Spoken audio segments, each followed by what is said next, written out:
Hello everybody, welcome back to Let's Play the Game Review. Today we're going to be doing something a little bit more unique than we normally do. We're actually going to be doing a guide for a Warframe versus a guide about the game itself. To do this, I've decided to use a Warframe I'm really familiar with, one that I actually really enjoy playing, and I really feel that even though he's one of the more advanced frames, he's one that everybody can enjoy, which is Harrow, the priest or cleric warframe, if you would like to call it either or. He comes with a unique setup, especially since he can control the ebb and flow of combat by controlling the enemies, by healing his teammates, by restoring energy to his teammates, and even making his teammates immune to damage. His most unique ability is his ability to actually have a doubled overshield cap, meaning he can have double the overshields of any warframe within the game. As you can see, out of all the warframes within the game, Harrow has one of the most unique loadouts possible, especially since his abilities work best when used in tandem. Abilities such as Covenant and Penance work great in tandem when finished out with Condemn, allowing you to strip his shields, become immune to damage, and then even regain your shields and even double what your shield capacity would normally be. Now, because I did decide to focus on his more priesty theme, I did decide that having more energy would be best for me. So I went with cards such as Energy Siphon, Intensify, Stretch, Continuity, Natural Talent, Streamline, and Primed Flow. But for the sake of this video, I've decided that Primed Flow was not the best for my Harrow build, and I'm going to swap it out with a standard Flow card, especially since I'm going to be continually regenerating energy. I'm not going to be starved for energy at any given point. So this is not something that I find a major concern where my build is focused at. So that concern should be no problem for anybody that decides that they do want to use this build. However, I will state that my build may not work for all players, especially once you bring a Xylus adapter into play. Since I do not have a Xylus adapter, since I'm still working on my build, please note that the build could change based upon your own playstyle, and I do suggest you perhaps finding a build that works best for your playstyle. But with that put aside, let's talk abilities. First up is his ability Condemn, which allows him to root enemies where they are standing and restoring his shields in the process of doing so. As you already know, because of his passive ability, Harrow can have overshields, and this ability does just that by providing him with restored shields as well as overshields. So do note that this ability does come very useful, but unfortunately abilities like Penance will sacrifice those shields in order to boost his reload speed, his fire rate, and allow him to restore health to himself and his party members.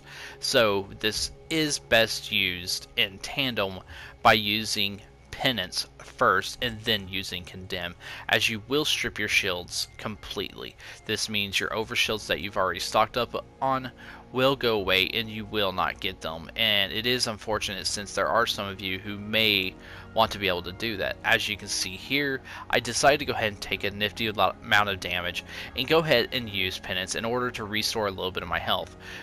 Because this is a low level mission, I don't expect it to do a whole lot for me, but this does give you an idea of what Penance is capable of in the long run.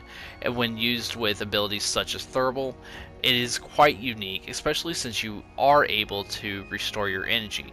All Thermal does is it allows you to drain your own energy pool in order to allow you to restore energy for both you and your teammate. As you can see on the screen, there is a huge red circular aura flowing about my character, and this is simply because I'm channeling Thermal at this time, and for me it does last quite a while, allowing me to restore energy based on the enemy's hit. Now if you do score a headshot, it does regenerate double the energy, so it is worth noting that headshots are extremely important with Harrow, especially if you are using any high accuracy weapon. As you can see there, I got more than double. I actually got closer to almost 7 times as much energy as I normally would. Now, the most complicated of all of his abilities is his ultimate ability called Covenant. This ability allows him to protect both himself, his allies, and their companions in order to increase the amount of critical damage he does when landing a headshot. It is worth noting that this ability can be effective even when having only gained a standard amount or even just the base amount of crit bonus available. So on screen, as you can note, I am doing quite a bit more crit damage, but my crit damage isn't per se a headshot, especially since it is slightly harder to land headshots on the infested. But it is worth noting, as you can see, I'm not taking damage when that ability is used for approximately 3 seconds, which those 3 seconds during some missions could be critical to reviving a teammate and or even saving a cryopod or protecting the objective in which you are trying to do just that, protect. Because it is so hard to show Harrow off in a low level mission, I decided the best course of action would be taking him into a high level Void Fisher. The best option I had was to actually go ahead and do a defense mission, since this is actually where Harrow tends to shine the most, outside of mobile defense and survival missions if your teams are sticking together. As you can see, I'm constantly using Thurible, and there is a good reason behind this. Thurible is one of the best abilities in Harrow's kit. Because it is such a useful ability, it is worth noting that the 4 times headshot multiplier does come in use, especially when you are with teams that are going to be using high amounts of energy. So Warframes such as Nidus, such as Ember, Frost, or even Valkyr will need that constant amount of energy coming in and out, especially since their abilities are channeled much like Harrow's own abilities. Now, unlike theirs, Harrow's is only channeled to the amount of energy you're going to be using, and this only works for Thurible. His other abilities are all time-based and or based upon if you have landed a direct connection with them. One of the most important things you do want to take note of with Harrow is even if you have his ability Thurible going, you do still want to have some form of energy management, especially since you will run across enemies that are going to drain your energy and pretty much leave you exposed. Luckily for me, that isn't the case in this mission, and Nidus and myself are doing a really good job at controlling our enemies. Now, even with enemies quickly going up in level, we were still able to do what we needed to do and do it effectively.